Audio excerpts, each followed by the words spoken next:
I'm CS Mayank Agrawal, a company secretary by profession and teacher by passion as well as occupation, and I welcome all of you on M Smart Academy. Guys, this is my Telegram ID CS Mayank and my Telegram channel name is M Smart Academy. So guys आप लोग मुझे इन दो तरीकों से contact कर सकते हैं जिसमें आप लोगों को मेरे आने वाले सारे वीडियोस के लिंक चैनल के माध्यम से एडवांस में मिल जाएंगे। और अगर आपको किसी भी वीडियो से रिलेटेड कोई भी डाउट आता है तो आप मुझे @CS Mayank मैसेज कर सकते हैं। I will try to reply as soon as possible and पूरा डाउट आपका क्लियर होगा। Guys, nature and significance of management chapter number 1 हम लोगों ने शुरू किया था पिछले दिनों, और मैंने अभी तक आप लोगों को 3 टॉपिक कवर करा दिया है जिसमें मैंने meaning of management, concept and elements of management और इफेक्टिवनेस एंड एफिशिएंसी के बीच में रिलेशनशिप, ये 3 चीजें आप लोगों को बताई है। अगर अभी तक आप लोगों ने वो वीडियोस नहीं देखे हैं, आप डिस्क्रिप्शन बॉक्स पर जा सकते हैं और देख सकते हैं, लिंक मैंने वहां पर दे दिया है। आज हम लोग बात करेंगे बहुत इंपॉर्टेंट टॉपिक की जिसका नाम है कैरेक्टरिस्टिक्स ऑफ मैनेजमेंट। ध्यान से समझिएगा बेटा, what is the meaning of characteristics of management. देखिए, किसी भी एक्टिविटी को करने के लिए क्या क्या विशेषताएं होनी चाहिए जिसे हम उसको मैनेजमेंट कह सके। उदाहरण के तौर पर अगर मैं कोई एक्टिविटी कर रहा हूं तो मैं मैनेजमेंट कर रहा हूं कि नहीं कर रहा हूं, यह समझने के लिए उनमें क्या क्या विशेषताएं होनी चाहिए या उनमें क्या क्या चीजें हमें देखनी है जिससे कि हम बता सके that we are doing the management. तो किसी भी एक्टिविटी को मैनेजमेंट कहने के लिए उनमें क्या क्या चीजें जरूरी होनी चाहिए, आइए समझते हैं। जैसा कि मैंने आप सभी लोगों को बताया था कि मैनेजमेंट कोई भी करता है तो उसका एक गोल होता है और उस गोल को अचीव करने के लिए ही वो सारे फंक्शंस परफॉर्म करता है, उसी को हम मैनेजमेंट कहते हैं। तो इन शॉर्ट अगर मैं कहूं कि मैनेजमेंट का मतलब क्या है, तो किसी भी गोल तक पहुंचने के लिए जो भी फंक्शंस हम परफॉर्म कर रहे हैं, जो भी एक्टिविटीज हम परफॉर्म कर रहे हैं, जो भी कार्य कर रहे हैं, वही क्या कहलाता है, मैनेजमेंट कहलाता है। तो इसका मतलब यह हुआ कि management it is a goal oriented process. It is what बेटा, गोल ओरिएंटेड प्रोसेस। इसका मतलब यह हुआ कि मैनेजमेंट एक प्रकार का गोल ओरिएंटेड प्रोसेस है। आइए समझते हैं गोल ओरिएंटेड प्रोसेस का मतलब क्या होता है। देखिए, यह है गोल का साइन, ठीक।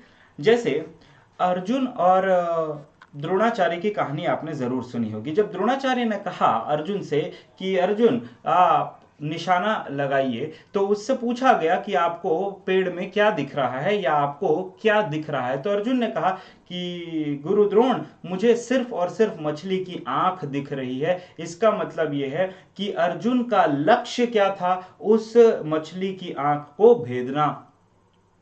उसी प्रकार से हर ऑर्गेनाइजेशन का एक लक्ष्य होता है, एक गोल होता है जिसको वो अचीव करने के लिए सारे एक्टिविटीज करता है।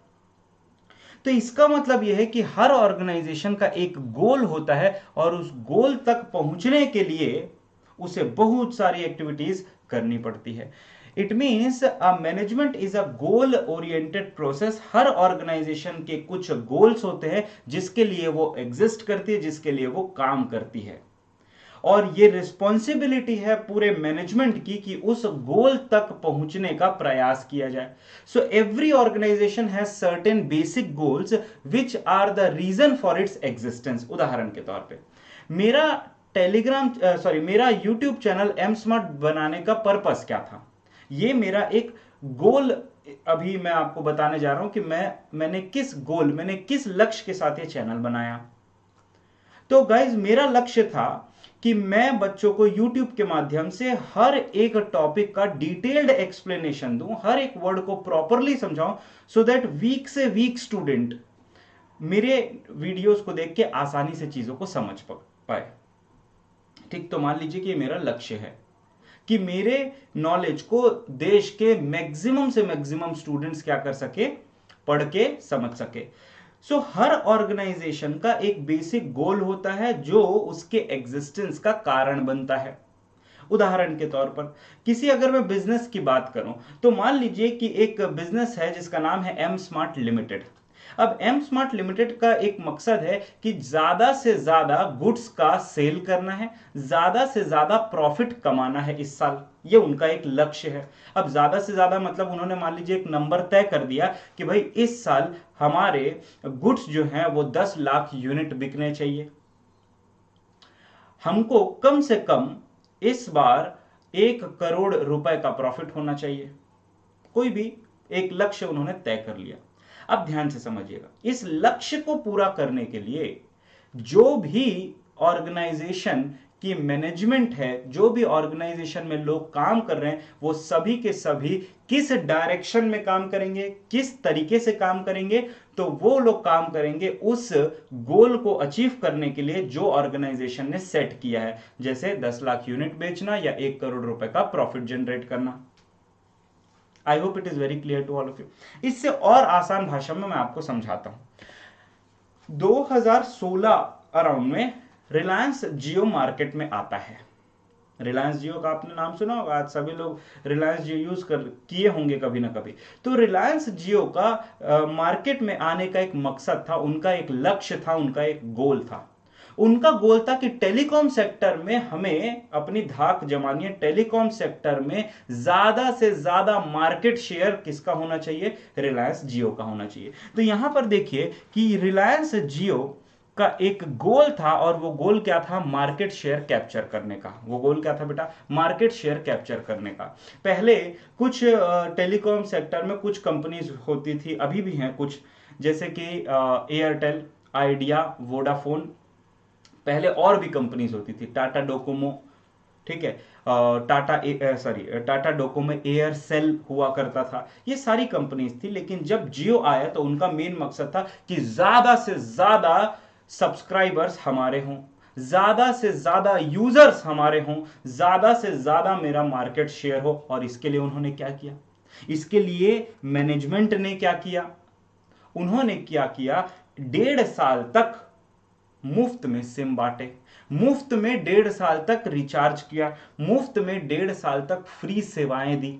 अब इससे हुआ क्या, इससे यह हुआ कि जो जनता थी उनको एक आदत लग गई कि दिन में 1.5 GB इस्तेमाल करने का। पहले हमारे समय में जब हम लोग स्टूडेंट हुआ करते थे तो हम लोग यहां से 10-10 किलोमीटर दूर जाते थे 20 रुपए की सिम खरीदने के लिए, क्योंकि उस सिम में हम लोगों को 1 महीने तक के लिए 1.5 GB फ्री में मिलता था। अब आप सोचिए कि उस दौरान 1.5 GB 1 महीने के लिए मिलता था। अगर एक्चुअल रेट बताऊं तो उस समय 1 GB का लगभग 200 से 250 रुपए की कीमत होती थी। लेकिन रिलायंस जियो ने आके किया रिलायंस जियो ने इसको पूरी तरीके से बदल दिया। उन्होंने बोला कि हम दिन में 1.5 GB देंगे, वो भी फ्री में। वो लोग कितने में देते थे, 200 रुपए में 1 GB देते थे महीने के लिए। और ये भाई साहब आके कहते हैं कि हम आपको फ्री में देंगे, वो भी 1.5 GB per day, 1 GB per day. सोचिए कितना डिफरेंस है। अब हर कोई ऑब्वियस सी बात है कि जियो की तरफ ही मूव होगा। तो goal of the Reliance Jio was to capture the market share, and to achieve this particular goal the people of Reliance Jio were trying hard, were making the plans. तो जो भी उन्होंने क्या किया, प्लानिंग किया। अब रिलेट करते जाना, जो भी रिलायंस जियो ने प्लानिंग किया, जो भी रिलायंस जियो ने रिसोर्सेस इकट्ठा किए, जो भी रिलायंस जियो ने लोग अपने ऑर्गेनाइजेशन में शामिल किए, जो भी लोग उनके ऑर्गेनाइजेशन में उनको इस तरीके से इंस्ट्रक्शन दिया कि आपका एक ही मकसद होना चाहिए कि हमको ज्यादा से ज्यादा सब्सक्राइबर्स अपने साथ जोड़ने हैं, ज्यादा से ज्यादा मार्केट शेयर हमको कैप्चर करना है। और रिलायंस जियो इस मकसद में सफल भी हुआ। क्यों सफल हुआ, क्यों सफल हुआ? क्या सिर्फ फ्री में देने के कारण यह सफल हुआ? नहीं, इसका सबसे बड़ा कारण था कि उनकी मैनेजमेंट अच्छी थी। सो can I say that management is a goal oriented process. कुछ भी काम कर रहे हैं मतलब कोई भी हम काम कर रहे हैं तो उसका एक ही मकसद है, दिए हुए लक्ष्य को अचीव करना, दिए हुए लक्ष्य तक पहुंचना। आई होप ये आपको पहला पॉइंट बहुत अच्छे से क्लियर होगा, that management is a goal oriented process. एक बार मैं समराइज कर देता हूं, हर ऑर्गेनाइजेशन अपने गोल तक पहुंचने के लिए काम करती है, और जो भी काम किया जाता है उस गोल तक पहुंचने के लिए उसको हम कहते हैं मैनेजमेंट। रिलायंस जियो का आप एग्जाम्पल लिख के आ सकते हैं अपने एग्जाम में, ठीक है। I hope it is very clear to all of you.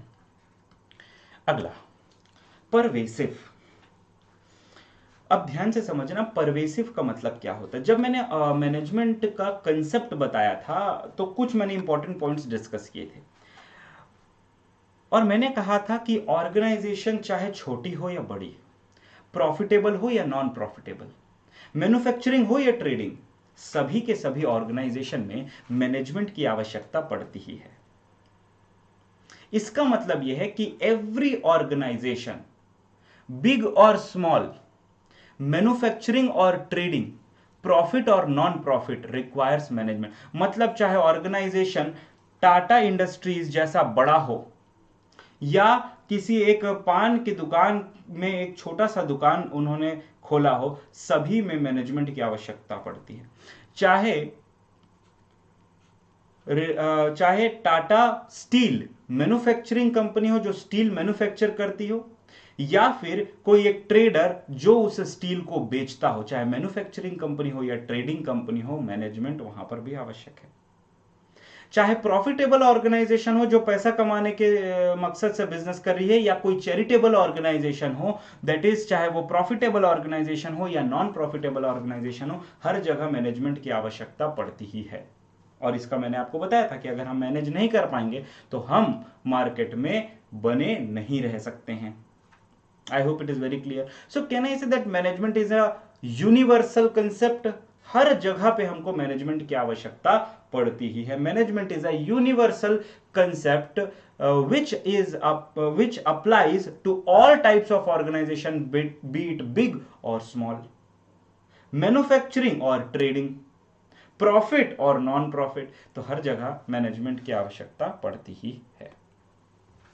Most important most important characteristics of management, जिससे आपके एग्जाम में क्वेश्चन कंफर्म आ सकता है। ये अकेला कैरेक्टरिस्टिक भी क्वेश्चन में पूछा जा सकता है और सारे कैरेक्टरिस्टिक्स भी पूछे जा सकते हैं। अब मल्टी डायमेंशनल क्या होता है समझिएगा। Management is a multi dimensional, इसको काफी डिटेल में हम लोग समझेंगे। देखिए, मैनेजमेंट का एक स्वरूप नहीं है, या मैनेजमेंट का एक काम नहीं है। मैनेजमेंट के कई सारे रूप हैं, या मैनेजमेंट कई जगह पे काम आते हैं। कैसे समझते हैं? सबसे पहले तो मल्टी डायमेंशनल का मतलब क्या है। मैनेजमेंट एक बहुत कॉम्प्लेक्स एक्टिविटी है। मतलब मैनेजमेंट कोई आसान चीज नहीं, मैनेजमेंट एक काफी कॉम्प्लेक्स एक्टिविटी है जिसके कई सारे पार्ट्स हैं, कई सारे डायमेंशंस हैं। पहला होता है मैनेजमेंट ऑफ वर्क। क्या? The first one is what beta? Management of work. Second is management of people, and third is management of operation. अब एक एक करके हम लोग समझते हैं कि किस तरीके से मैनेजमेंट के ये मल्टी डायमेंशंस हमको अपने गोल तक पहुंचाने में मदद करते हैं। आइए एक एक करके समझते हैं। आई होप यहां तक क्लियर है सबको। Management is a multi dimensional activity which comprises of three thing: management of work, management of the people, management of the operations. पहला, मैनेजमेंट ऑफ वर्क। देखिए, बार बार आपको एक ही सेंटेंस मिलेगा हर एक एक्सप्लेनेशन में, और वो ये होगा कि management activities aim to achieve the goal of the organisation. Management aims to achieve the goal of the organisation. इसका मतलब यह है कि हमें अपने गोल तक पहुंचने के लिए कुछ काम करने होंगे। क्या मैंने क्या बोला? कि हमको अपने गोल तक पहुंचने के लिए कुछ काम करने होंगे, लेकिन वो काम करेगा कैसे, होगा कैसे, ये डिपेंड करता है उसके नेचर पर। मुझे एक बात बताइए, आपको लगता है क्या कि जो जो जिस टाइप की एक्टिविटीज हॉस्पिटल्स में की जाती है, उन्हीं टाइप की एक्टिविटीज एक मैन्युफैक्चरिंग फर्म में की जाती होंगी? जिस टाइप की एक्टिविटीज एक स्कूल में की जाती हैं, उसी टाइप की एक्टिविटीज एक ट्रेडिंग फर्म में की जाती होगी? बिल्कुल नहीं। मतलब यह हुआ कि जो काम है अलग अलग ऑर्गेनाइजेशंस में अलग अलग प्रकार के होते हैं। तो उसी प्रकार से हर एक ऑर्गेनाइजेशन का काम करने का तरीका, हर एक ऑर्गेनाइजेशन का मैनेजमेंट करने का तरीका अलग अलग होता है, जो किस पर डिपेंड करता है? उसके नेचर पर डिपेंड करता है। किसके नेचर पर डिपेंड करता है? उन एक्टिविटीज के नेचर पर डिपेंड करता है। उदाहरण के तौर पर, जैसे कि स्कूल प्रोवाइड करती है एजुकेशन। ठीक है, स्कूल का मेन मकसद क्या है बेटा? एजुकेशन प्रोवाइड करना।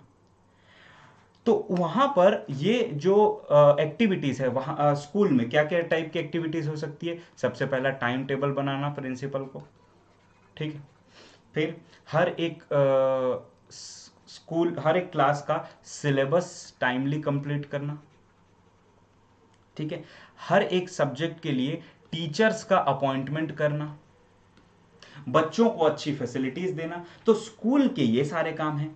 जबकि टाटा मोटर जो कार मैन्युफैक्चर करती है उसके लिए क्या क्या काम हो सकता है, तो उसके लिए काम हो सकता है फैक्ट्री से रिलेटेड, कि सारे मशीनरीज हैं कि नहीं, मशीनरीज।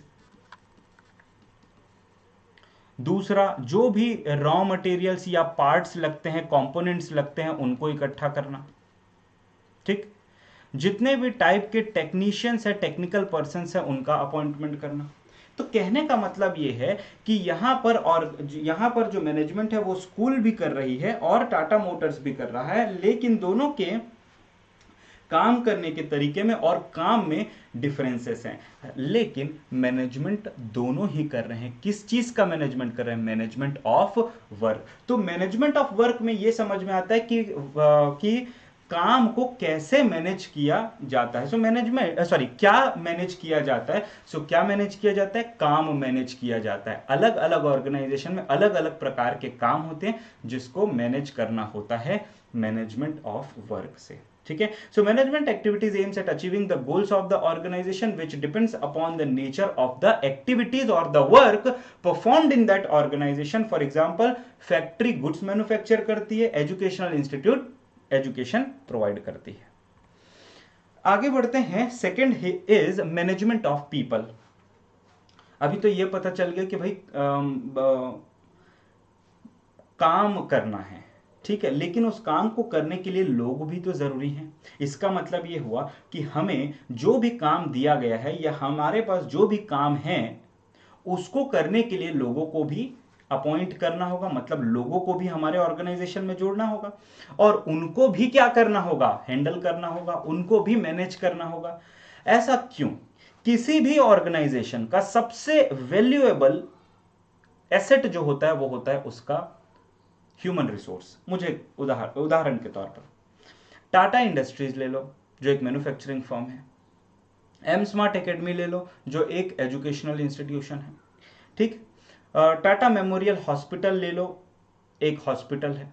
सभी के सभी जगहों में एक चीज कॉमन होगी और वो होगा ह्यूमन रिसोर्स। आप कितनी ही मशीनरीज का इस्तेमाल क्यों ना कर लो, ह्यूमन रिसोर्स तो चाहिए ही होगा। तो human resource are the most valuable assets of every organisation. जितने ज्यादा अच्छे एम्प्लॉयज होंगे उतना ही ज्यादा अच्छा ऑर्गेनाइजेशन होगा। क्या बोला मैं? जितने अच्छे एम्प्लॉयज होंगे उतना ही अच्छा ऑर्गेनाइजेशन होगा। जितने अच्छे उनका क्रिएटिव माइंड होगा, जितना अच्छा उनका थिंकिंग पावर होगा, जितने अच्छे से वो चीजों को प्लान करेंगे, उनको एग्जीक्यूट करेंगे, उतना ज्यादा ऑर्गेनाइजेशन ग्रो करेगा। इसका मतलब यह है कि ह्यूमन रिसोर्स को हैंडल करना, ह्यूमन रिसोर्स को मैनेज करना, यह एक बहुत बड़ी एक्टिविटी है अपने गोल तक पहुंचने के लिए। उदाहरण के तौर पर कि मान लीजिए कि एम स्मार्ट एकेडमी, मान लीजिए कि मैं इन फ्यूचर एक एजुकेशनल इंस्टीट्यूट ओपन करता हूं और मेरा मकसद है कि मेरे पास ज्यादा से ज्यादा स्टूडेंट्स हों जिनको मैं क्वालिटी एजुकेशन प्रोवाइड कर सकूं, डीप नॉलेज दे सकूं। तो इसके लिए मुझे करना क्या होगा? मुझे ऐसे लोग अपॉइंट करने होंगे जो अपने काम में एक्सपर्ट हों। उदाहरण के तौर पे मैं हर एक सब्जेक्ट के लिए एक अलग फैकल्टी अपॉइंट करूंगा जो उस पर्टिकुलर सब्जेक्ट में एक्सपर्ट हो। दूसरा, मैं ऐसे लोगों को अपॉइंट करूंगा जो हमारे लेक्चर को स्टूडेंट्स तक पहुंचा सके, मतलब ऐसी टीम, प्रमोशनल टीम मुझे इकट्ठे करनी पड़ेगी। और कोई भी पर्सन अगर हमारे ऑर्गेनाइजेशन से जुड़ रहा है तो उनका अपना एक मकसद होता है। बिना मकसद के कोई भी किसी ऑर्गेनाइजेशन से क्यों जुड़ेगा? तो इसका मतलब यह है कि मैनेजमेंट ऑफ पीपल में अब दो बातें निकल के आ जाती है। पहला तो यह कि जो भी लोग जुड़ रहे हैं मेरे साथ, उनके इंडिविजुअल नीड्स को समझना कि भाई वो जुड़ क्यों रहे हैं। हो सकता है किसी को पैसों की नीड हो इसलिए वो मुझसे जुड़ना चाहता है, हो सकता है किसी को प्रमोशन चाहिए हो, मतलब मेरा प्लेटफॉर्म यूज करके वो स्टूडेंट्स तक पहुंचना चाहता हो, वो उसका एक मकसद हो सकता है। तीसरा, किसी को सिर्फ और सिर्फ स्टेटस सिंबल के लिए मेरे ऑर्गेनाइजेशन से जुड़ना हो। मतलब ये कि हर एम्प्लॉय का या हर एक पर्सन का अपना एक इंडिविजुअल गोल हो सकता है जुड़ने के लिए। तो मुझे उनके इंडिविजुअल गोल्स का भी, उनके इंडिविजुअल नीड्स का भी ख्याल रखना है कि भाई जो जिस पर्पस से जुड़ना चाह रहे हैं मैं उसको वो पर्पस सर्व करके दे सकूं, क्योंकि जब मैं उन्हें दूंगा तभी तो वो बदले में मुझे अच्छा काम करके देंगे। दूसरा, लेकिन इंडिविजुअल नीड्स को पूरा करते करते अगर हमारा ऑर्गेनाइजेशनल गोल अचीव ना हो पाया तो कोई मतलब नहीं होगा। इसका मतलब यह हुआ कि मुझे दो काम एक साथ करने हैं। पहला तो इंडिविजुअल नीड्स को भी ध्यान में रखना है, और दूसरा ग्रुप ऑफ पीपल को इस तरीके से बांध के रखना है, इस तरीके से मोटिवेट करना है कि भैया हमारा मेन मकसद है हमारे ऑर्गेनाइजेशन के लक्ष्य तक पहुंचना, हमारे ऑर्गेनाइजेशन के गोल तक पहुंचना। एक छोटा सा उदाहरण देता हूं। मान लीजिए किसी ऑर्गेनाइजेशन का गोल है कि इस साल मैक्सिमम प्रॉफिट होना चाहिए, ठीक है, जबकि एम्प्लॉय चाहते हैं कि इस साल यार ज्यादा से ज्यादा ना सैलरी मिल जाए, ज्यादा से ज्यादा सैलरी इंक्रीमेंट हो जाए। अब देखिए यहां पर क्या हो रहा है, दोनों चीजें कॉन्ट्राडिक्ट कर रही हैं, क्योंकि अगर मैं ज्यादा सैलरी दूं एम्प्लॉयज को तो फिर मेरा ऑर्गेनाइजेशन का गोल प्रॉफिट मैक्सिमाइजेशन हो सकता है हैम्पर हो जाए। हो सकता है, मैं यूज कर रहा हूं, होगा ही ऐसा नहीं बोल रहा हूं, हो सकता है वो हैम्पर हो जाए। आ रही है बात समझ में? तो कहने का मतलब यह है कि मुझे सबको साथ में लेके चलना है, मुझे इस तरीके से मैनेज करना है जिससे उनकी इंडिविजुअल नीड्स भी पूरा हो जाए और फिर प्रॉफिट तक भी पहुंच जाए। तो मैं उनको क्या कह सकता हूं, मैं उनको कहूंगा कि देखिए हमारा ये टारगेट है, अगर हम ये प्रॉफिट मार्जिन तक पहुंच जाते हैं ना तो मैं आप लोगों को अगले साल इससे ज्यादा सैलरी दूंगा। यहां पर मैंने क्या किया, दोनों को साथ में मैनेज करने की कोशिश की, इंडिविजुअल नीड्स को भी और ऑर्गेनाइजेशन के गोल को भी।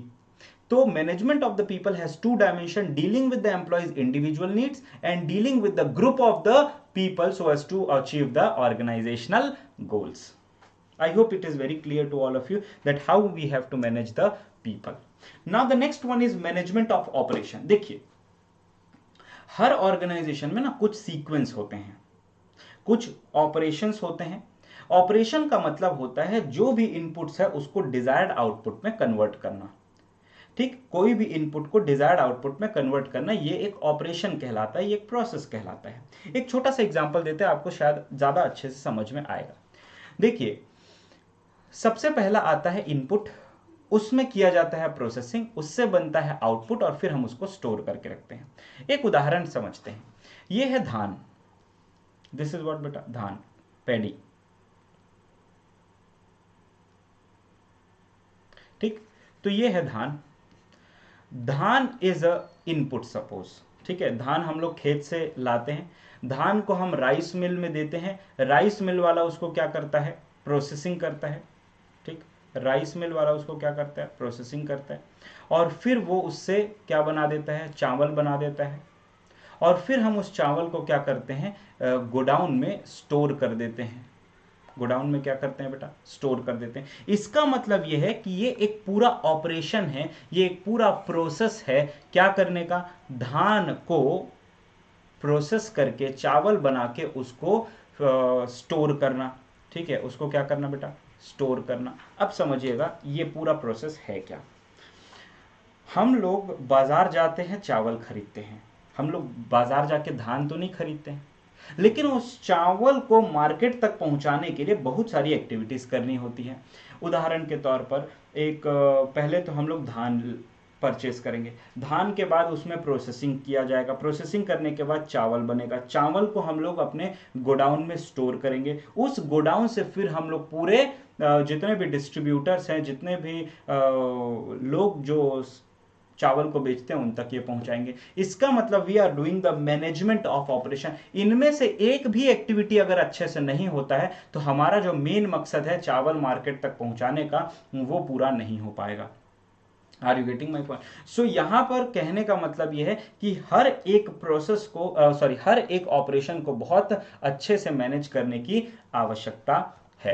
So management of operation means conversion of the various inputs into desired output. For example, conversion of the paddy मतलब धान into the rice by processing in the rice mill and storing it in the godown is a management of operation. अगर ये सारी की सारी activities बड़ी smoothly हो जाती है, ठीक है, खेत में धान प्रोड्यूस हुआ, वहां से हम लोग इजिली ट्रांसपोर्ट कर दिए कहां तक, राइस मिल तक, राइस मिल में उसका प्रोसेसिंग हुआ, प्रोसेसिंग करने के बाद उसको चावल बना दिए, चावल बनाने के बाद उसको गोडाउन में स्टोर करके रख दिए प्रॉपर, तो ये हो गया मैनेजमेंट ऑफ ऑपरेशन, सारी एक्टिविटीज एकदम स्मूथली हो गई. I hope it is very clear to all of you. Now moving on to the next point, that is continuous process. Continuous और परवेसिव में बच्चों को थोड़ा कंफ्यूजन हो जाता है. परवेसिव का मतलब सभी ऑर्गेनाइजेशन में अप्लाई होगा, चाहे छोटा हो या बड़ा हो, प्रॉफिटेबल हो या नॉन प्रॉफिटेबल हो, मैन्युफैक्चरिंग हो या ट्रेडिंग हो, गुड्स इंडस्ट्री हो या सर्विस इंडस्ट्री हो, सभी में मैनेजमेंट की आवश्यकता पड़ती है. कंटिन्यूअस का मतलब क्या होता है? लगातार, निरंतर. तो लगातार निरंतर का मतलब क्या होता है समझिएगा. ये एक मैंने एक पिक्चर के थ्रू समझाने की कोशिश की. यहां पर देखिए, लगातार का मतलब क्या होता है? Never ending. लगातार का मतलब नेवर एंडिंग, कभी खत्म न होने वाला. अब यहां पर समझिएगा कि मैनेजमेंट एक ऑन गोइंग प्रोसेस है, एक कंटिन्यूअस प्रोसेस है, एक नेवर एंडिंग प्रोसेस है. जब तक ऑर्गेनाइजेशन एग्जिस्ट करती है, मेरे वर्ड को बहुत ध्यान से समझना, जब तक ऑर्गेनाइजेशन एग्जिस्ट करती है, जब तक ऑर्गेनाइजेशन का एग्जिस्टेंस है, तब तक मैनेजमेंट कंटिन्यूअसली चलते जाएगा. जब तक के हमारा एग्जिस्टेंस है, ऑर्गेनाइजेशन का एग्जिस्टेंस है, तब तक के मैनेजमेंट प्रोसेस कंटिन्यूअसली चलता जाएगा. एक छोटा सा उदाहरण देता हूं. मान लीजिए कि एम स्मार्ट लिमिटेड में प्रोडक्शन मैनेजर की जॉब खाली होने वाली है 6 महीने के बाद. 6 महीने के बाद उनकी पोस्ट खाली होने वाली है, लेकिन चूंकि 6 महीने बाद वो छोड़ने वाला है, तो हमारे पास एटलीस्ट 6 महीने का समय है कि हम उसमें एक अच्छा प्रोडक्शन मैनेजर अपॉइंट कर सकें, सो दैट हम लोगों को एकदम हड़बड़ी में कोई अपॉइंटमेंट वगैरह करने की जरूरत ना पड़े, और 6 महीने में हम उनको ऐसा काम सिखा दें जिससे होगा क्या कि 6 महीने बाद जब ये प्रोडक्शन मैनेजर छोड़ के जाएगा, तब तक कि वो पूरा सीख चुका होगा हमारे ऑर्गेनाइजेशन का काम. इसका मतलब ये हुआ कि एम स्मार्ट एकेडमी क्या कर रही है, पहले से ही उस पर्सन को अपॉइंट कर ले रही है, सो दैट जब पहला वाला प्रोडक्शन मैनेजर छोड़ के जाए तो उसकी जगह ये काम कर सके. तो यहां पर क्या हो रहा है, ये कंटिन्यूअस प्रोसेस चलता जा रहा है. M Smart Academy Limited knows in advance that its production manager is going to retire after 6 months. So human resource department, HRD department है ना, ह्यूमन रिसोर्स डिपार्टमेंट, उन्होंने अभी से रिक्रूटमेंट प्रोसेस स्टार्ट कर दिया है. मैनेजमेंट एक कंटिन्यूअस प्रोसेस है. जब तक कि आपका ऑर्गेनाइजेशन एग्जिस्ट करता है, तब तक के वो प्रोसेस कंटिन्यूअसली चलता जाएगा, कभी खत्म नहीं होगा. अगला पॉइंट है, management is a group activity. अभी अभी मैंने आपको थोड़ी देर पहले बताया था कि कोई भी पर्सन अगर किसी ऑर्गेनाइजेशन से जुड़ता है तो उसका एक मकसद होता है, लेकिन कोई भी अकेला बंदा सारा काम नहीं कर सकता है. इस वजह से हमको क्या चाहिए, एक ग्रुप चाहिए, एक कुछ लोग चाहिए जिसके थ्रू हम अपने गोल तक पहुंच सके.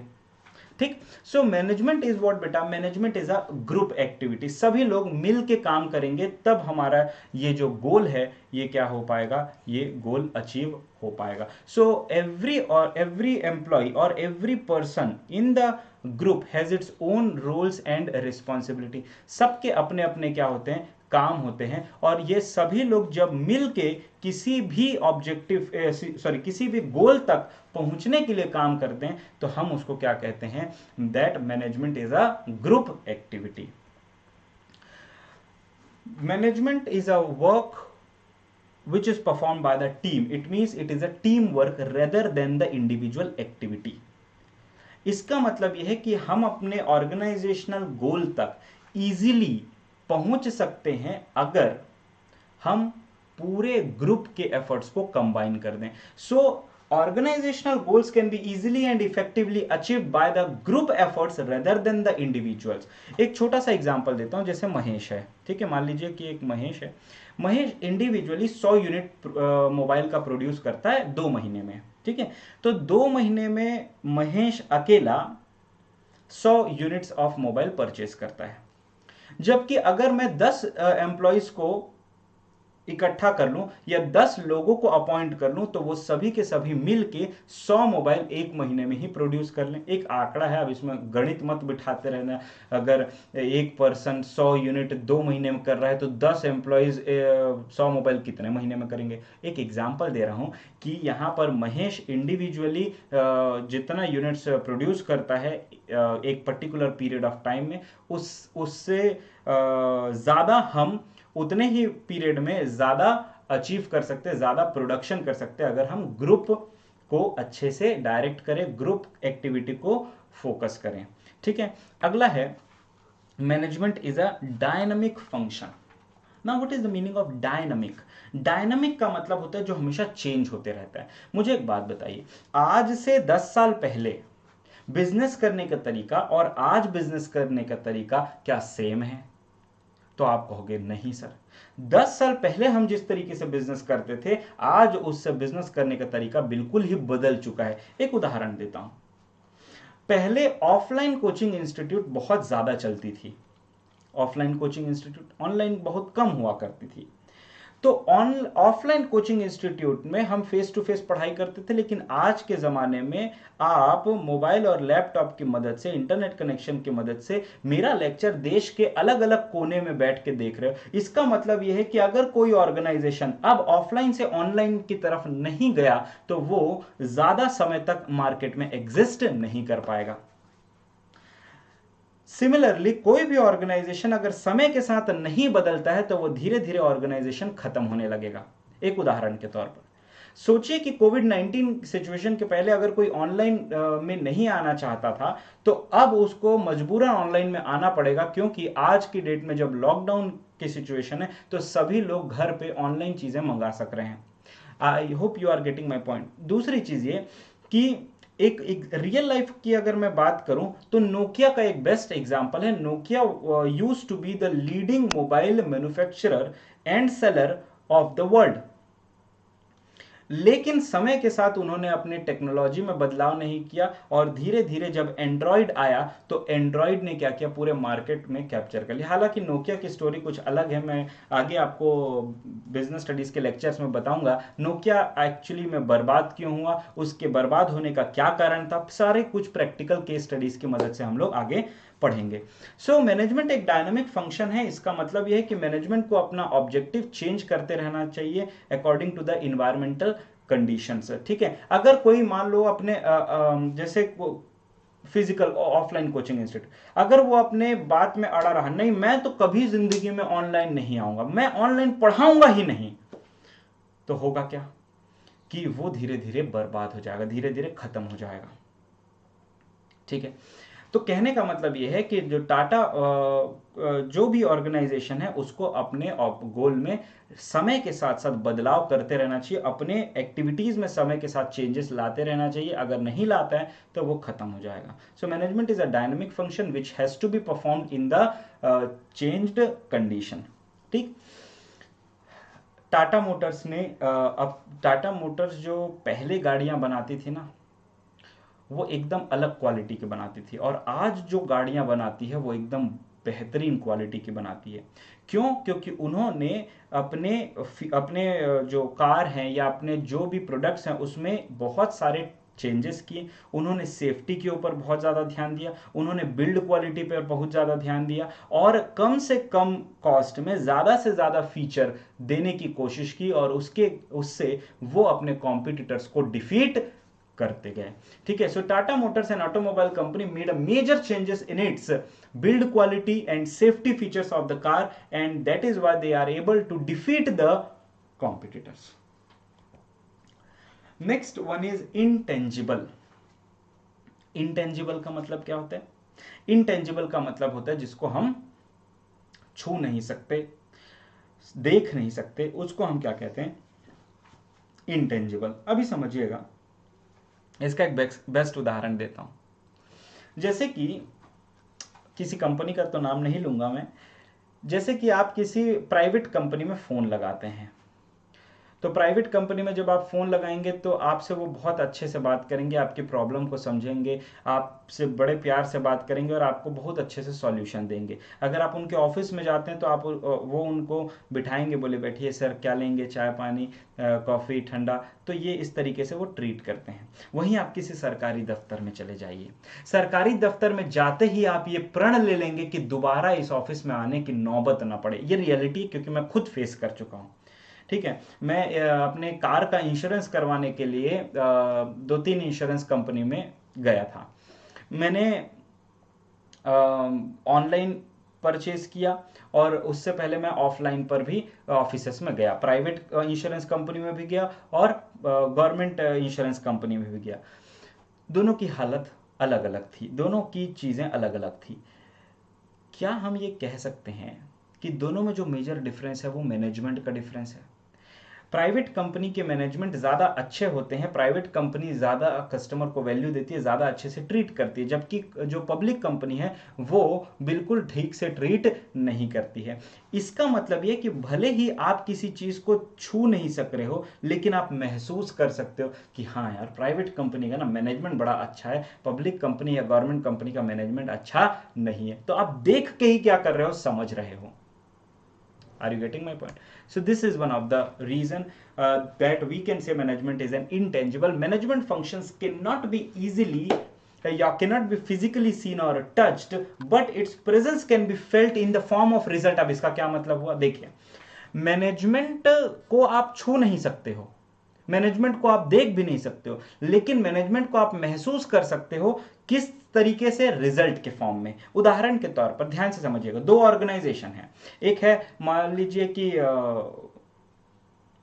गड़ा इलेक्ट्रॉनिक्स लिमिटेड और दूसरा है छेड़ा इलेक्ट्रॉनिक्स लिमिटेड। गड़ा इलेक्ट्रॉनिक्स लिमिटेड में नटू काका और बागा पिछले कई सालों से, इनफैक्ट दशकों से एक ही दुकान में है, जबकि मान लीजिए छेड़ा इलेक्ट्रॉनिक्स में एम्प्लॉयज आते हैं जाते हैं, आते हैं जाते हैं, छोड़ के चले जाते हैं। इसका मतलब क्या हुआ कि एक तरफ गड़ा इलेक्ट्रॉनिक्स ने अपने एम्प्लॉयज को बहुत जबरदस्त तरीके से ट्रीट किया है, बहुत अच्छे से बांध के रखा है। इसका मतलब वहां पे मैनेजमेंट बहुत अच्छा परफॉर्म कर रही है, जिसके कारण एम्प्लॉयज छोड़ के जाना ही नहीं चाहते हैं, और रिजल्ट भी अच्छा दे रही है, प्रॉफिट भी कमा के दे रही है, सेल्स का टर्नओवर भी बढ़ते जा रहा है, कस्टमर भी खुश है, सप्लायर भी खुश है, मैन्युफैक्चरर भी खुश है, डिस्ट्रीब्यूटर भी खुश है।